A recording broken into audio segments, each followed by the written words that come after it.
Бұрынғы өткен заманда жақсылық, жамандық атты екі адам болыпты. Бір күні жамандық жаяу жүріп келе жатса, артынан бір атты кісі жетіпті. Екеуі жөн сұрасып, қайда бара жатқанын білісіпті.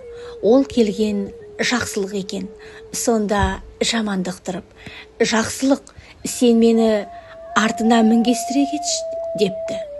Олай болса, сен қазір мына атқа мін де, біраз жер жүріп барып, түсіп, атынды байла да, өзін жаяу кете бер. Содан соң мен шетіп, атпен біраз жерге жүріп, саған тағы байлап кетермін. Сөйтіп баратын жерімізге кезек мініп жетейік. Екеуміз мінгессек, атқа қиын соғар, депті. Содан соң жамандық атқа мініп алып, сол кеткеннен жақсылықты есіне алмастан кете беріпті.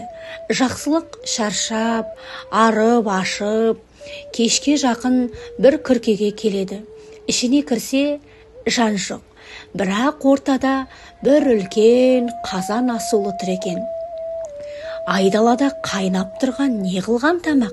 Дәм татайын деп, бір саусағының ұшын батырып, дәм татады да күрке төбесіне шығып жатады.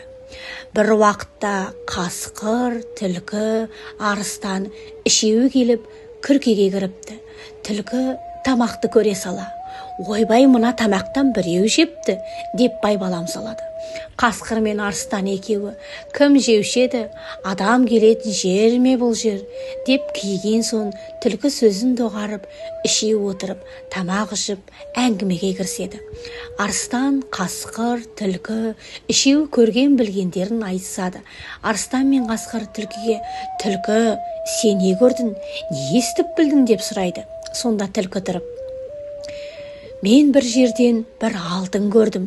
Пәлен деген байдың қыстауының қасындағы жаман қыстаудың ортасында бір сүйем жердің астында жатқан бір құмыра алтынды күнде қарауылдап келемін, депті. Сонда қасқыр тұрып, мен күнде пәлен деген байдың қойының арасында үлкен ала тоқтыны қарауылдап келемін. Себебі ол байдың ауырып жатқан бойжеткен қызы бар. Қандай ем қылса да жазылмайды, және оның емін ешкім білмейді. Бірақ мен білемін, ол қызды жазатын ала тоқты. Ала тоқтыны сойып, өкпесін жегізсе жазылады. Тағы да ол бай жар салған. Кім-дегім осы қызымды емдеп жазса, соған қызымды беремін, деп. Бірақ оның емін әлі ешкім тапқан жоқ. Кезек келген соң арыстан тұрып, мен де түнде барып, түген байдың жылқысының біреуін жеп жүрмін. Ол бай мені еш уақытта ұстай алмайды, және маған оның ешбір жылқысы қуып жете алмайды. Жететін бірақ тайы бар. Ол тай пәлен тоғайдағы жылқының ішінде. Сол тайдан басқасын мен құтылып кетемін, және ол байдың жар салғаны бар. Кім-дегім менің жылқымды жеп жүрген арыстанды ұстап берсе, соған бір үйір жылқымды беремін, депті.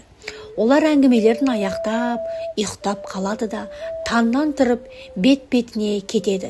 Жақсылық олардың барлық әңгімелерін естіп алып, адам емдеуші болып, байдікіне келеді. Бай оның түріне қарап, емші шығар деп ойлайды. Жоғары шық, дейді. Жақсылық отырған соң, бай, қызыма бала ашып бер, деді. Жақсылық, мақұл, дейді. Баланы емдеппей босқа қинапсыңдар ғой. Әкел анау үлкен ала тоқтыны. Мұның ауруы соның өкпесінде, дейді.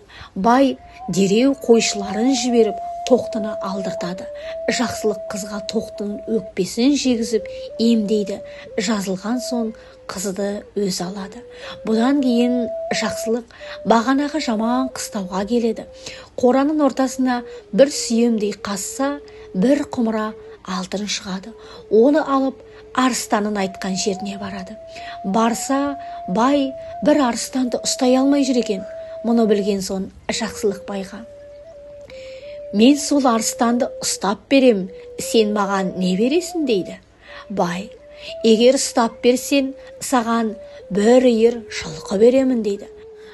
Жақсылық жарар деп, тоғайдағы жылқылардың ішінен алатайды ұстап алып, арыстанды күтіп тұрады. Арыстан келіп, жылқыны алып қаша бергенде, жақсылық әлгі алатаймен қуып жетіп, арыстанды ұрып жығып, байдың бір үйір жылқысын алып, келген жолына түседі.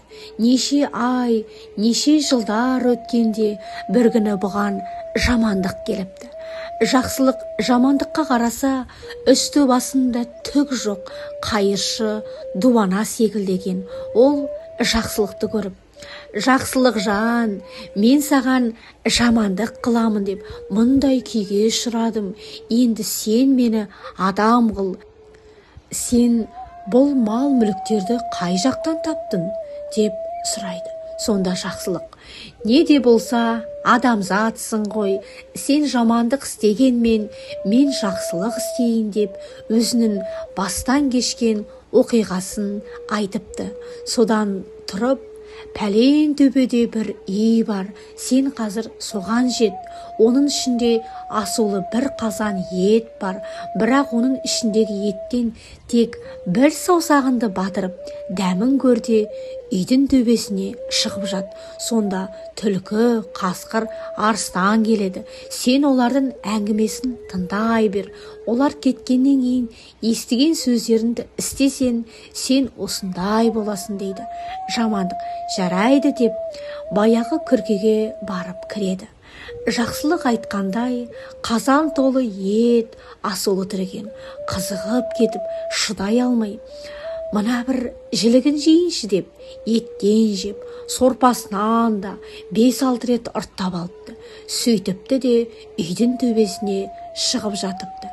Бір уақытта түлкі, арыстан, қасқыр үшеуі күркеге кіреді. Түлкі тамақты көре сала, ойбай, мына еттің тоқпан жілігі жоқ, омыртқасы жоқ, сорпасы жоқ, біреу жепті дейді. Оған арыстан мен қасқыр, кім жеуші еді? Бұл жерге адам келуші ме еді деп көнбейді. Жоқ, бір пәле бар, мен түс көрейінші деп түлкі жата қалыпты. Аздан соң тұрса, осы күрке үстіне шығайықшы, сонда бір пәле бар секілді депті. Бұл сөзін қасқыр мен арыстан мақұл көріп, түлкі төбеге шықса, жамандық жатыр екен. Үшеуі жамандықты бас салып, сөйтіп жақсылығынан өмір сүріп, мұрат мақсатына жетіпті. Жамандық жамандығынан ит құсқа жем болыпты.